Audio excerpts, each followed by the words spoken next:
नमस्कार दर्शक बंधु। मनीष मला परे जमलोक कौ पाप करथिले कौ दंड मिलता है।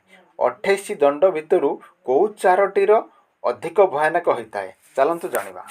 जीवन में नर्कर कल्पना करने बहुत दुखदायक अटे, कारण नर्कर नाम मनरे आसिले मनरे नेगेटिव चिंताधारा आसी थाए। हिंदू धार्मिक पुराण अनुजाई नर्क एमिति एक स्थान जोठी पाप करिथिबा आत्मा को दंड भोगिबाकू पठा जाइथाए। दंड भोगिबा परे क्रम अनुसार द्वितीय जोनिर जन्म होइथाए। पापी आत्मा बंचिथिबा अवस्थारे नर्क भोगिथाए। मृत्यु परे मध्य पाप अनुजाई अलगा अलगा नर्करे 28 प्रकारर दंड मिलिथाए, किंतु सेमानक मध्यरु एही 4टी दंड भयानक होइथाए। आज आमे जानिबा नर्करे मिलुथुबा 4टी भयानक दंड विषय जहाँ मृत्यु परे व्यक्ति को मिलिथाए तार कर्म अनुजाई। एक है कुंभी पाकम। कुंभी पाकमर अर्थ हेउची गरम तेल रे जलिबा।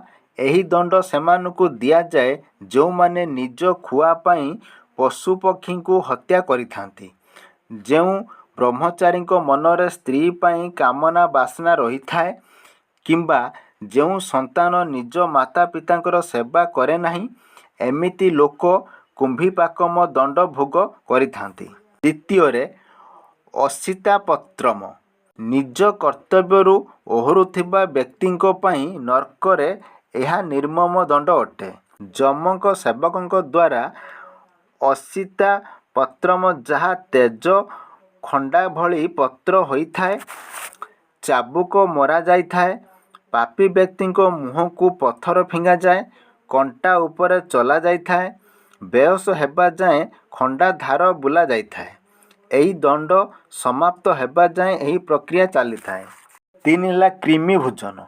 जो व्यक्ति अतिथि गुरुजन पिला देवतांको सह निजर भोजन बाने तो नहीं ओ स्वार्थपर होई एका भोजन करिथाए, नर्करे दंडित करा जाए। एही दंडर अवधि 1 लक्ष होइथाए। पापी आत्मा को लक्ष लक्ष कीटपतंग मध्य छड़ा जाइथाए। एथिरे पापी आत्मा कीटपतंग को खाई थांती और परे कीटपतंग एमानकु खाई थांती। जे निजर पिता और पूजक देवता को घृणा करी थाए से एही दंडरे अधिकारी होइथाए। 4 है तप्स सुर्मी नर्क। एही नर्करे सेमानकु पठा जाइथाए जो माने धरित्री रे अन्य स्त्री सह संभोग करी थांती बा खराब संपर्क रखी थांती।